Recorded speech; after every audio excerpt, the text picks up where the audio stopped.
بسم اللہ الرحمن الرحیم۔ السلام علیکم سامعین، باب علم میں خوش آمدید۔ کیسے ہیں آپ سب؟ مجھے امید ہے اللہ پاک کے فضل و کرم سے آپ سب بالکل ٹھیک ہوں گے۔ سامعین، ایک بار حضرت علی علیہ السلام مسجد کی طرف جا رہے تھے۔ آپ نے سنا ایک شخص اپنی بیوی کو ڈانٹ رہا تھا، اسے گالیاں دے رہا تھا۔ یہ سننا تھا کہ حضرت علی علیہ السلام اس شخص کے پاس چلے گئے اور فرمانے لگے، اے شخص، میں نے رسول پاک صلی اللہ علیہ وآلہ وسلم سے سنا ہے کہ جو شخص اپنی بیوی کی عزت نہیں کرتا، اس کے لیے تلخ الفاظ کہتا ہے، اس کی تذلیل کرتا ہے، تو اللہ اس شخص کے لیے رزق کی راہیں تنگ کر دیتا ہے۔ یوں اس شخص کی زندگی سے سکون، خوشحالی اور برکت چلی جاتی ہے۔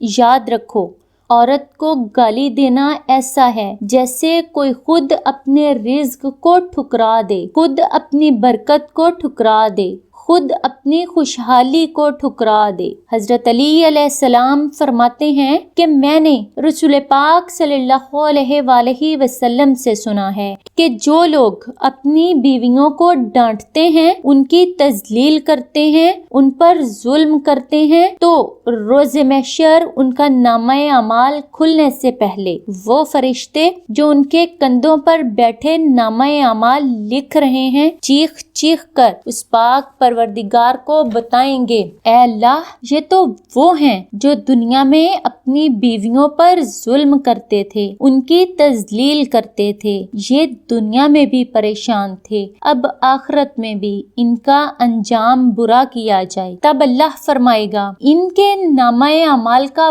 وہ حصہ جن کی وجہ سے ان کو جنت ملنی تھی، وہ ان کی بیویوں کو دے دیا جائے، اور یوں وہ انسان روتے رہ جائیں گے اور پچھتاتے رہ جائیں گے کہ کاش ہم نے دنیا میں یہ برا عمل نہ کیا ہوتا۔ سامعین، رشتے تو سارے ہی بہت مکرم ہیں، بہت پیارے ہیں۔ ماں باپ کا رشتہ بہت عظیم ہے، تو اسی طرح اولاد اور بہن بھائیوں کا رشتہ بھی بہت پیارا ہے، لیکن قرآن پاک میں اولاد کے لیے اور ماں باپ کے لیے چند آیات ہیں، لیکن سب سے زیادہ بیوی اور خامند کے تعلقات پر آیات ہیں۔ خامند اور بیوی کا رشتہ بہت بڑا ہے، کیونکہ یہ اکائی ہے جس سے آگے جا کر دہائی بنتی ہے۔ جب اکائی ہی ٹوٹ جائے تو دہائی خود بخود ٹوٹ جاتی ہے۔ سامعین، آپس کے رشتے کو کبھی کمزور نہ ہونے دیں، کبھی پھیکا نہ پڑنے دیں، کبھی ٹوٹنے نہ دیں۔ ایمانداری اور سچائی ہمیشہ آپ کے آپس کے رشتے کو مضبوط رکھے گی۔ محبت اور درگزر کو اپنے گھر کا سب سے اولین اصول بنا لیں، نسلیں سنور جائیں گی۔ آپ بیوی کو سونے میں تول دو، لیکن زبان تلخ استعمال کرو، چہرے پر غصہ رکھو گے تو وہ جل کر خاک ہوتی رہے گی۔ یہی غصہ، یہی زہر وہ آپ کی اولاد میں منتقل کر دے گی، آپ کی نسل کو کمزور کر دے گی۔ اسی طرح بیوی اگر جنت کی حور بھی ہو لیکن زبان میٹھی نہ ہو تو شوہر کبھی خوش اور پرسکون نہیں رہے گا، گھر میں کبھی سکون نہیں رہے گا۔ سامعین، میرے نبی کریم حضرت محمد صلی اللہ علیہ وآلہ وسلم نے میاں بیوی کے تعلق اور رشتے کو خوبصورت اور مضبوط بنانے کے گر سکھائے ہیں۔ نبی پاک صلی اللہ علیہ وآلہ وسلم کی سنتوں پر عمل کرتے ہوئے اپنے گھروں کو جنت کا نمونہ